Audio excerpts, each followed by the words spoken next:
Spoken label. I haven't thought about flying for a long time.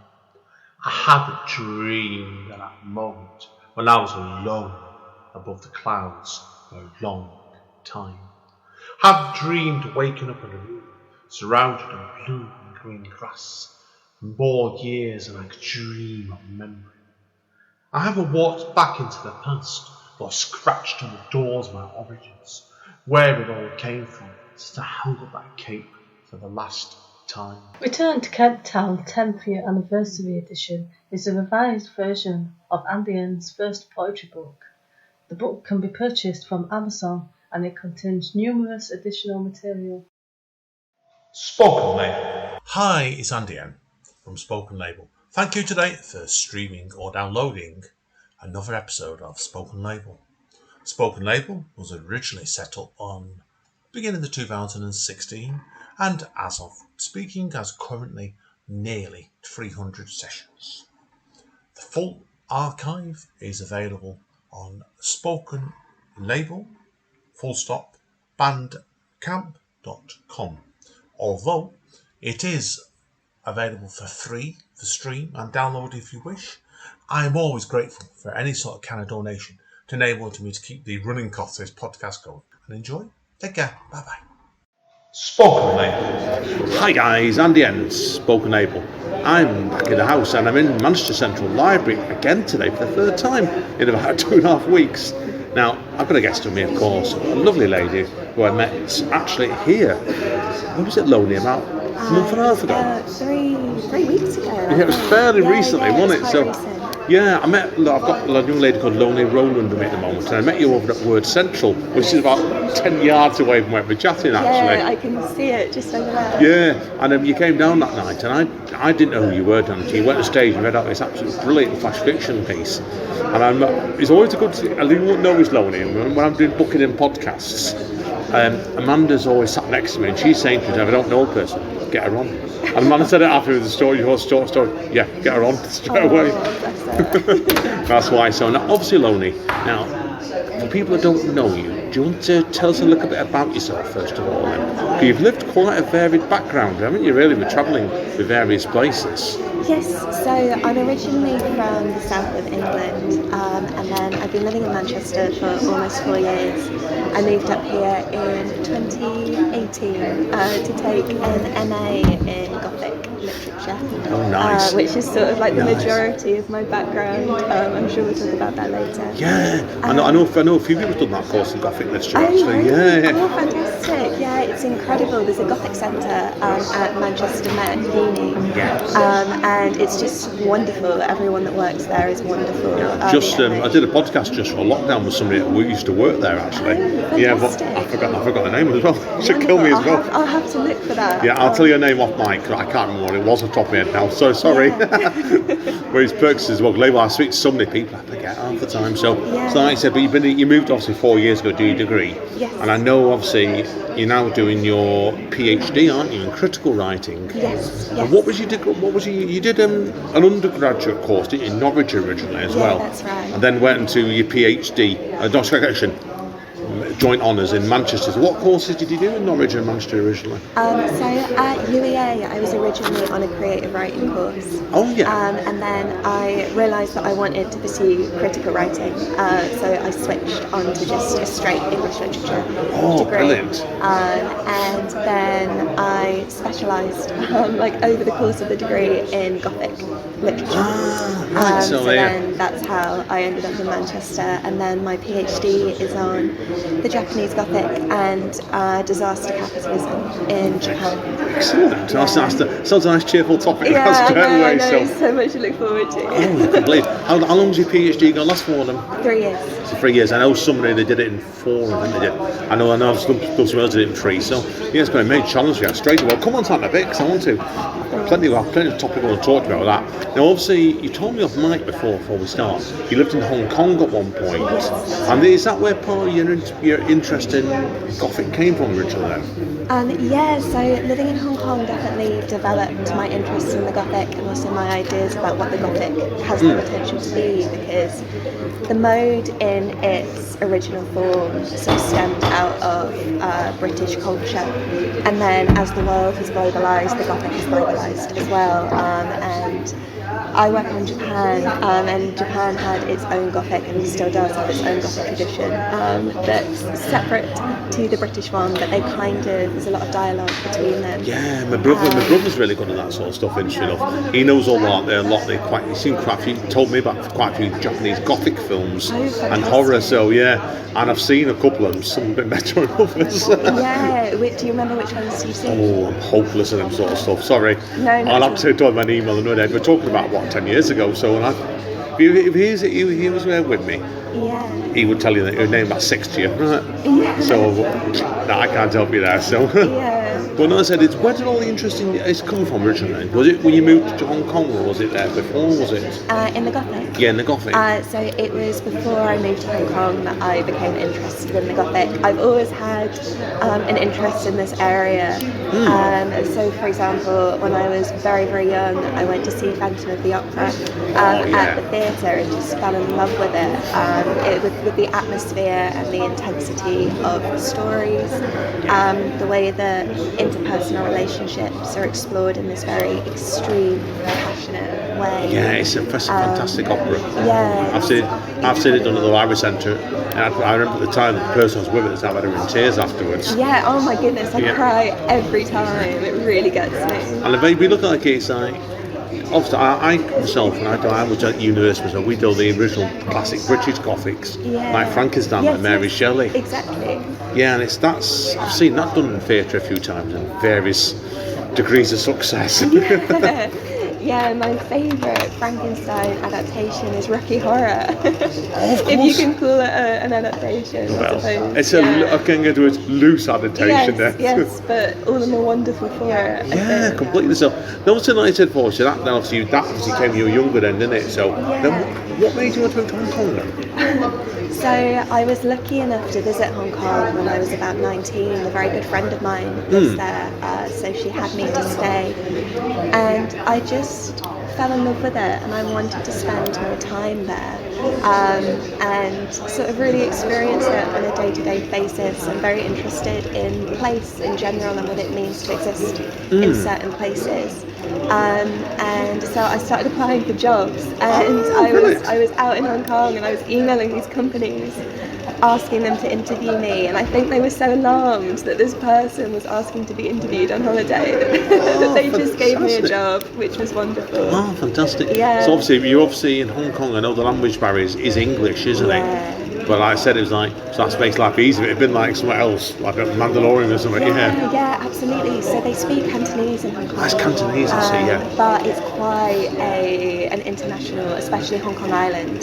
There's a lot of expats, and that's not actually where I was living. I was in Kowloon and then in the New Territories, but you can get by with English. For sure. So how long were you in Hong Kong for? A year. Yeah. What made you come back to England then? Go on, then. I'm full of nosy questions here. Quite a few things. The main thing was the Gothic MA. I was missing the Gothic, so I had to get back to it. That's where my heart is. But I also was missing. I was quite surprisingly homesick, I would say. I was missing my family and my friends. Oh, you do. I think you're doing what you've done there. I've never actually lived in the city, but I've travelled around enormously. I have when I was your age, and you do like it. I think if you stay away for more than a couple of months, then it can really hit you sometimes when you're young. Absolutely. And that's why, so yeah. And then obviously, like you see your family and friends, and then you came up to Manchester then, didn't you? So, yes, I did. But Manchester it's actually the first place I've ever really felt at home. I love it here. Yeah, I can't blame you, because it's nice. I would never leave this place. No, I don't blame you. I don't think I will either. I've come close a couple of times, but Have you? Yeah, but it's nice. But it's about you today, this anyway, so I could talk about me all day, right? I'm so quite shy. You're welcome to. Oh, no. Well, okay, now obviously, I want to learn obviously then about your writing. You told me before offline, didn't you? I know obviously you were cleared of writing when you did your over in Norwich. Did you have a break then, did you, before you came back to it a couple of years ago? Sort of. So I started writing. I've always written fiction, so varying degrees of success. when I was 16, I wrote a very, very bad detective novel. So that was if you've ever heard of a band called The Fall, Oh yes, I Marky have, Smith, I have. he's always, it's one of his quotes is, to do anything, you've got to do it badly to start with. I couldn't agree more, and I've done it badly, let me tell you. I've got about half a dozen novels knocking on all of that. So obviously then that you did that when 16, and obviously I know you've been writing more successfully, haven't you? Is the best way to put it since then. So I would say I've been writing fiction seriously for about 2 years, maybe a little bit more. I discovered the Bath flash fiction world when I think it was in 2019. And one of my pieces of writing was included in their anthology. And I kind of have them to thank for my later flash fiction success, I think, because it kind of showed me what it was possible to do with short bursts of writing. And it gave me quite a lot of confidence to submit to other places. And then since then, I've put my work out into the world in like various different ways. Good. I think sometimes you just need that one little break sometimes in anything you do. Yeah. It gives you confidence to do more then, definitely. It just sort of flicks a switch in your head, I think, and it opens possibilities. Yeah, obviously, I know you mostly do flash fiction, don't you, nowadays? Yes, that's right. Obviously, I know you said Forster, that's where you said like it's, and that's where I first, the piece you read at Word Central, I do remember that being definitely Gothic fiction. Yeah. And also the one that, I think it was Speakeasy, I think was a different piece, but my memory's shit. So. Again, it's all that sort of very darkness again as well with it. So, is there any sort of recurring themes that crop up in your work a lot? Yeah, definitely. So I had a chapbook published almost exactly a year ago. I was going to ask you about that next. See, look at that. Sorry. No, that's fine. I know, psychic link. Psychic link, definitely go. Yeah, so that's called In Bed with Melon Bread, and I put it together when I realised that food and conversations that occur over food were constantly cropping up in my work, and it wasn't intentional, it just sort of happened. So I collated 8 of my stories into that chapbook, and it was about, it still exists, so I don't know what I'm talking about in the past tense. But it's sort of about what it means to eat with people and consume various things in that capacity, and also what it means to eat alone. I think that the main thing that crops up in all of my work is the disconnects that occur between people and the alternative conversations that happen in the gaps between the actual conversation that's happening. Yeah. Does that make sense? Yeah, no, completely. Yeah. Like it's a lot of good fiction is not, it doesn't tell you everything. Yeah. It's you're looking for what sometimes is implied. Yeah. And I think definitely. I've read at least 1 or 2 books like that recently, and some were better and more successful than others. That's weird, but I know, excellent. Now, obviously, we said there have been 8 pieces. Yes. Were these wrote over quite a period, or were they quite concise, or wrote roughly the same time? It was actually over quite a long period of time. The earliest piece in the collection was written in Hong Kong, which was about 5 years ago now, 4 years ago.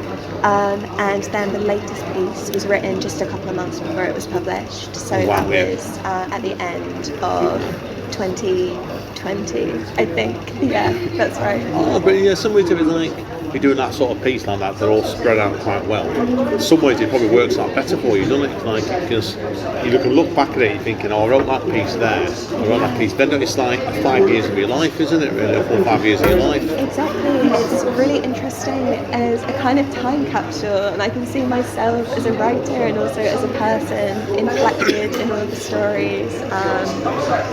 It was a really lovely experience putting the chapbook together, and it allowed me to sort of section off that part of my work and move on to new things, which I was very grateful for, because I felt like I was rehashing old ground quite a lot. My second poetry book, which I did about 11 years ago now, is very dissimilar to that.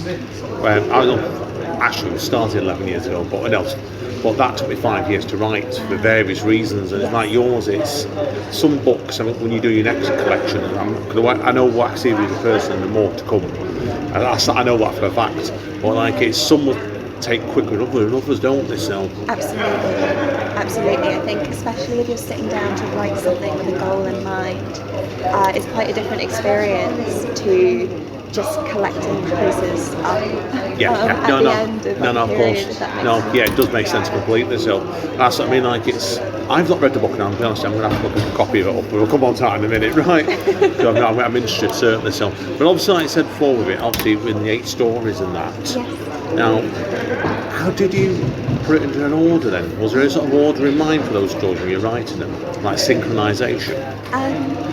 So once I realised that I wanted to write a collection rather than just a series of individual stories, I started creating a dialogue between them.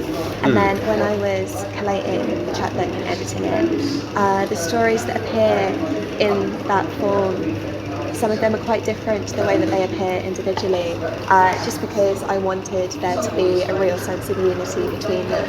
I wanted it to feel like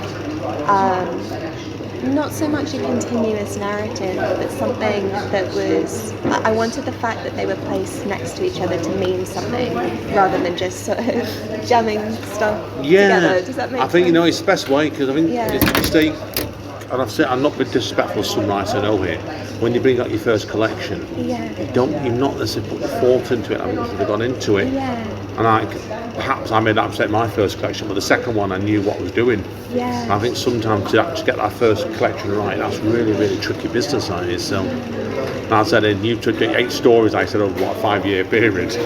Now, obviously, we don't want people thinking, obviously, you just wrote those 8 stories in 5 years. No, not at all. There were many other things as well. Those were just the ones that made it in.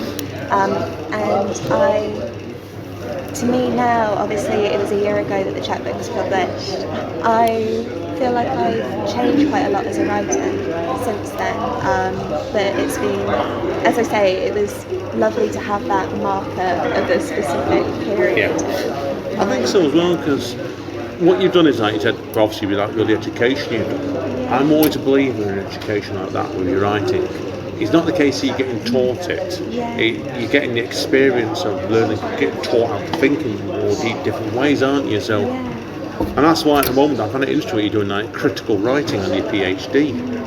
Now, where do you envisage that will lead you to with your critical writing? I would love to work in academia in some capacity. I would love to work as a lecturer. That's my end goal.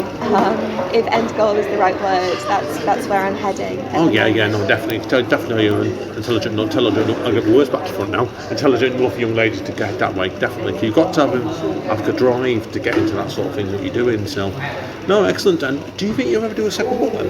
Or a second chapbook? Yeah, definitely. I think I would like to write a longer collection, and I would go about it quite differently this time, I think. I would want it to be written more purposefully with the goal of it existing as a longer piece of work in mind.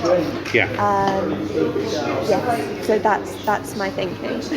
Obviously I can't ask you what you're writing in a minute then for that, because obviously that's probably a state you're still in that stage where you're making your mind the way your direction is next on it, aren't you? So I was writing a novella last year, but I'm not sure that it's ever going to see the light of day. I think it's one of those that's just going to be consigned to the dustbin. Exactly. Sorry. Very gently placed in the dustbin, exactly. Well, I kid you not, in my case, I've got probably about 3,500 poems wrote. Oh my goodness, that's amazing. Well, I'm 50, like I said nearly, and I started when I was 10. What I've done, I don't know what you're like when you're writing on this, as I'm interested in knowing. I've got all mine in little hardback A5 books. I think I filled the last 60 of them. But I've still got loads of writing on my laptop and stuff with bits and pieces and that, but all the prose that I finished, all those other books. Do you write by hand? It varies, because sometimes if I do a lot of travelling, so when I'm writing most of them I'm travelling, and then I'll get home and I'll do the polishing up at home. So what's your writing pattern like? So I definitely write best on a computer. I wish I didn't. I love the idea of writing beautifully by hand, and I do keep a journal which I keep by hand. I write that every day. Well, the trouble in my case is that's a sample of my handwriting. People can't see bloody awful handwriting. No, That's great. I can read it perfectly. It's just like I said, I don't want the poems a bit more organised. But usually you write them on your laptop, don't you? So Yes. I find that my voice comes out quite differently on the laptop. So in terms of my writing patterns, I try and write as regularly as possible. At the moment, my writing is more weighted towards the critical side, I think, because I'm on the PhD at the moment. But I find that like after 9 p.m. is when my brain feels soft. It's what Amanda says. My wife is your brain turns to mush. Yes, but in a good way. I find that I write quite well. Are you one of these sort of writers that writes, say, first thing dead early in the morning, in the middle of the night, or is it usually at a certain point at night you take right off? Yeah, so with critical writing, I write in the morning. My brain's very sharp and I can get ideas done much better. But with creative writing, I write at night mostly. Oh, completely. Now, I also learned off your laptop stuff. Obviously, that's great. You're travelling around, you can just write, can't you? Yeah. Do you find that, I know what I'm like, I'm notorious to this, when I'm writing, do the environment inspire you or change the way you might be thinking? Yeah, definitely. They definitely do. There's certain environments. I write really well on trains or on buses. When I say really well, I don't mean that it comes out well. No, I mean that I'm able to write quite fluidly when I'm sort of in liminal places between places. Now, before we met before, I know you were obviously doing some work at Central Library, and that's like, that'll be different to obviously where you live. I know you live fairly local around here, don't you? So that's why. So everything goes inspired, isn't it? So it's definitely. And like you're probably going to find when your next book's ready, the seed of it will probably come from something at least unexpected, isn't it? So That's always the case. It's always when you're doing something completely innocuous. Right, okay. I think that's pretty well covered all my questions today. So we'll do the wrap up now, Leonie. If people want to find out, obviously, where your collection is available, where are they best going? So the publisher is Dreich. They're a Scottish press. You can find me on Twitter at Leonie_Rowland. And I also run an independent magazine called The Hungry Ghost Project. The Hungry Ghost Project? Yeah. Oh, I didn't know about that one. So tell us about that then, before we start wrapping up. We've published 2 issues for a print publication, and it's flash fiction and poetry on the relationship between hunger and hauntings in all of their various ways. That's interesting. So where did that come from then? Around the time that I had the chapbook published, quite a lot of people got in touch with me and said that it made them realise that food played a huge part in their work as well. And I'm very interested academically in Gothic consumption, so I was trying to sort of unify these 2 things, and it's been very, very interesting. All of our profits go to Big Issue North. Brilliant. Is this the first time you've been involved in a magazine then, is it?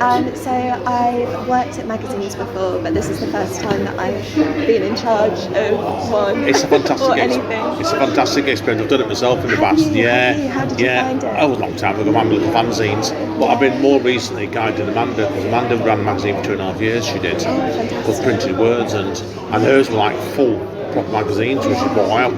And it was great helping her out with that, because I think she learned. I think when you do something like this, you learn something from it. You learn to find the voice. It's like, as well as the book, the voice for your book, it's the voice for your magazine as well. All very similar sort of stuff. So, how often does your magazine come out? So it's almost exactly a year old as well, and we've printed that's symmetry. 2 issues. I know. It was a very, very busy month. Oh, but it was March last year. Yeah. So what are you doing them like every 6 months or so? Is it? That's what it's been so far. I'm taking a bit of a break at the moment just to get the PhD off its feet, but I will return to it soon, and when submissions open, it's all announced on Twitter. Well, excellent. Good luck. And if people want to find out how to contact you on the Hungry Ghost, is that best through Twitter, or does it have his own page somewhere? It's on Twitter, and there's also a website, so if you just type in Hungry Ghost Project, we're usually the first search on Google, fingers crossed. Yeah, I think with a name like that, definitely. I think it stand out really well, doesn't it? Excellent. Yeah. Okay, well that's covered all my questions, so we'll let you catch your breath now. You want to go back to your coffee, so we'll be back in a few minutes, everybody. When Leonie's going to do a few pieces for us. Yeah, of course. Thank you. I'd like to see you all in a minute. Spoken, mate. Hi guys, yes, I'm still here with the lovely Leonie over at Manchester Central Library, and this is my time to be having a bit of time to calm down now. So I'm going to watch Leonie read out, is it 3 flash fiction pieces for us? Yeah, that's the plan. Go for it then. Fantastic. So this is a piece of horror flash fiction. It's called Jennifer's Dream. You were barely there in the gallery, so when your flatmate says, "You're mad at me," you respond to the first thing you see. The plaque on the wall says, "Welcome to Jennifer's Dream," and below there is a paragraph of text which you begin to read aloud. I am not anything. I am not anything. That's good, your flatmate says, because I thought you were mad. In Jennifer's Dream, the room is red, and there are so many paintings to see. They push out from the walls like jutting heads, and you think they might be reaching. When you ask the guard, he says, "No, ma'am, it's just the display." Sunlight streams through open windows, and you are afraid that it might burn.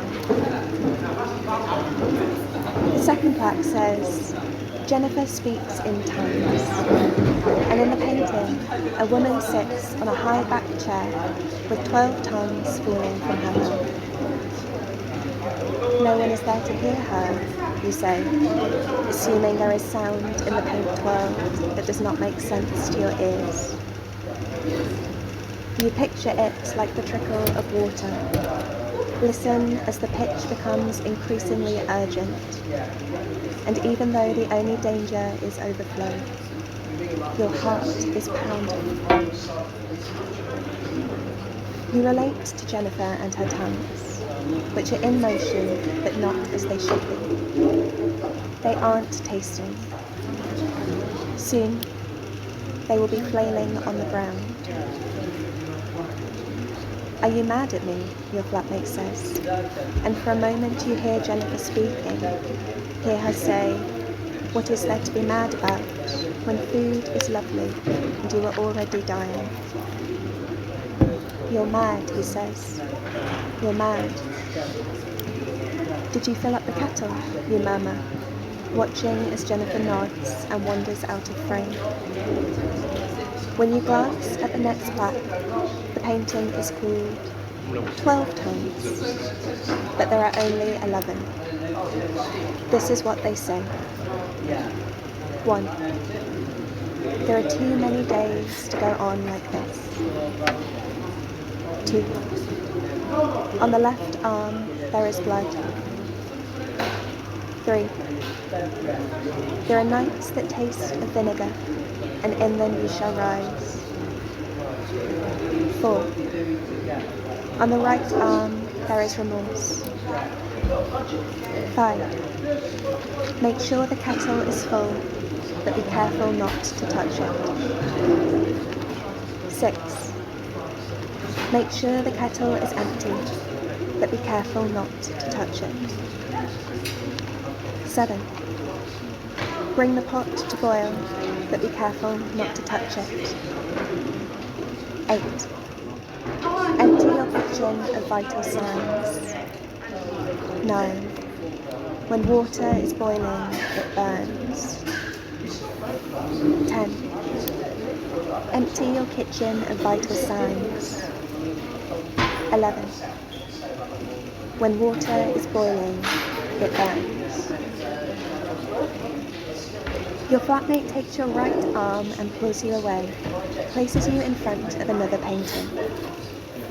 This one is called Jennifer Swallows Her Eyes, but the title is wrong because the eyes are staring out of Jennifer's mouth. Unswallowed. Seeing. Your flatmate says, "Are you mad at me? But you sound so far away." Jennifer's eyes are a tasty shape. They are watching a pot boil. Your flatmate is beside her, gesturing frantically. You say, "No one can hear you." And he turns, catches the handle with his left arm. And the pot, a hungry circle, flips from the stove and hits you. It bites you, and it burns. You don't realise that shapes can taste until this moment. A pasta spiral is different to a shell, just as circles enjoy us, whereas rectangles don't. You want to warn Jennifer about the circles, but your lips are too busy moving, saying something like, "The clocks are turning back." "Jenny," your flatmate says. "Jenny." "Why are you calling me that?" you reply. The gallery is hot now. You run to the bathroom, find a cubicle, and lock yourself inside. You hate the taste of vinegar, which is rising up and up. When you exit the cubicle, words flash across the mirror. Jennifer goes to the bathroom. You approach the sink, and they change. Jennifer washes her hands. The water is cold, the way you like it. Jennifer sees her face. It is melting in the blistering heat. Jennifer screams. "You're not mad, you're not mad. You're not even here." Jennifer wakes up alone. Your flatmate is outside, waiting. Jennifer wakes up alone. But you stay in the bathroom, standing still. Jennifer wakes up alone, until the words are quiet. Jennifer wakes up alone, and the lights go out. Ooh, wow, that ending. Thank you. Spooky. Thank you. Really good, that piece. So, is that in the collection? No, that's not. That was published by a magazine called Horrified, and then it was published in print by a magazine called Lost Futures as well. I can see Horrified there. Yeah, That's a good title. That's I really know. creepy, that, definitely. So, Thank you have some you. the link for that, so I can send that to Amanda as well. She should definitely read that. She's a horror queen, so. Wonderful. Alright, okay. On to piece number 2 then. Yes, okay, I'm going to read something quite different. This is the title story to my collection, In Bed with Melon Bread.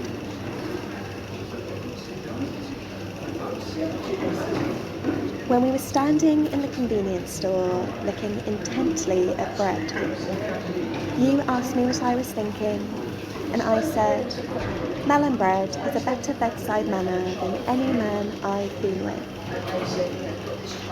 You must have mistaken this for encouragement, because you reached for a chocolate twist with confidence in your eyes. But really, it was just the truth. I visited your flat a week later, and the twist was displayed on your kitchen shelf like a motivational quote. I thought at first that you had bought another one, but you glanced at it repeatedly as you made my coffee. And when you left the room, I checked the sell-by date. It seemed to me that you were keeping souvenirs of something that hadn't happened.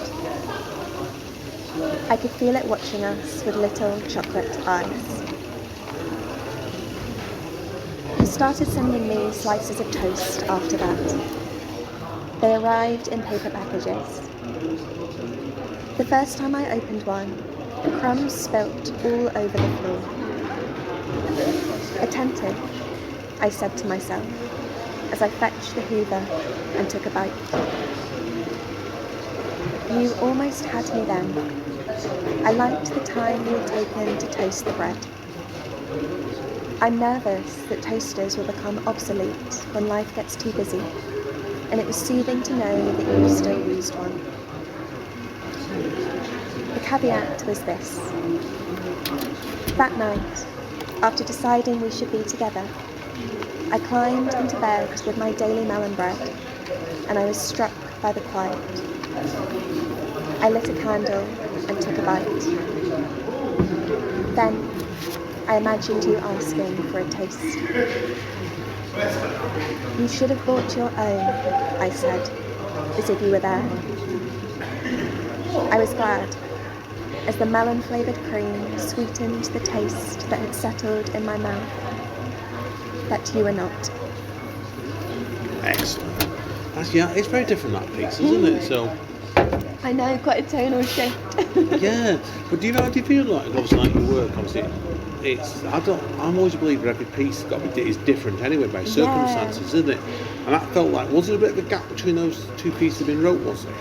Yeah. So I wrote those pieces about a year and a half apart. Yeah, I think it's different moods sometimes in it, and some reflection. So fantastic. Anyway, let's get straight into number 3 then. Yeah, of course. Okay.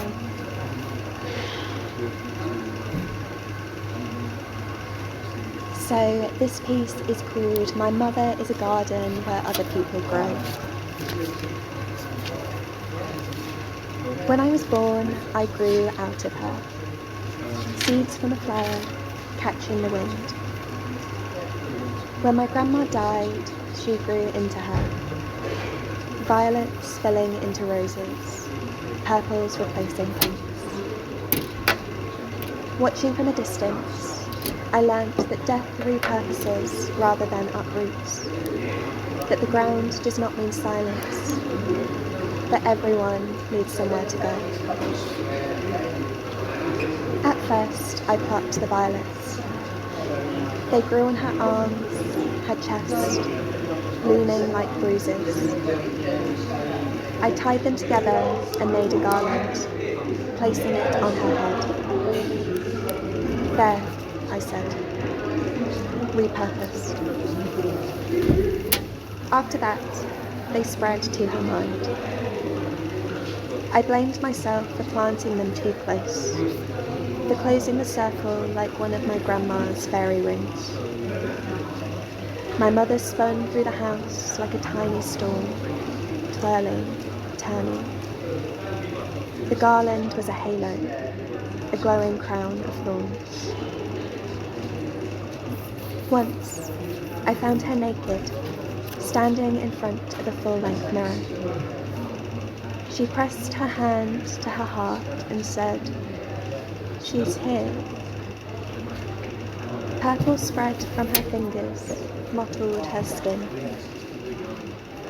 I knew then that I would have to bury her, cover her with soil so she could start again. I was scared that my body would look like hers, uprooted and trembling. There was no more room. Do we become our mothers, or do we become the dead? These days, when I undress, I have them too. Purple flowers scattered across my chest. I cut their stems and placed them in vases, but there are too many now, and my room looks like a funeral parlour. My mother wouldn't know if she saw them. She would think they came from her. Sometimes I imagine her floating through a field, just above the ground. My grandma is there too, drifting beside her, not quite touching. Below them, the earth is full. That's beautiful. Thank you. Very sad, mind you. Thank you. It's very probably somewhat a bit like poetic prose, that one, actually. Yeah. The tone's very different to the two pieces in the end. If people want to read that one, is that published anywhere, that piece? Yeah, that's published by a journal called Tiny Molecules. It's definitely deserved it straight away. And if you haven't been published, I told you to get it published. Thank you. No, it's I don't want to go into content of that one. It felt quite personal. Yeah, it was very personal. I actually wrote it on the day that my grandma died. I was wondering if that was the case, and that's why I wasn't going to ask you that. Because it felt like there was a lot of emotion pent up in it. Yes. And it's like, you could see how much you loved it straight away, and that was very, very sad, man. It's a beautiful piece. Thank you. I'm really glad that you liked it. It's been a pleasure chatting to you today. It's been wonderful. Thank Hopefully you so much we'll for get listening to me. Oh, it's been great.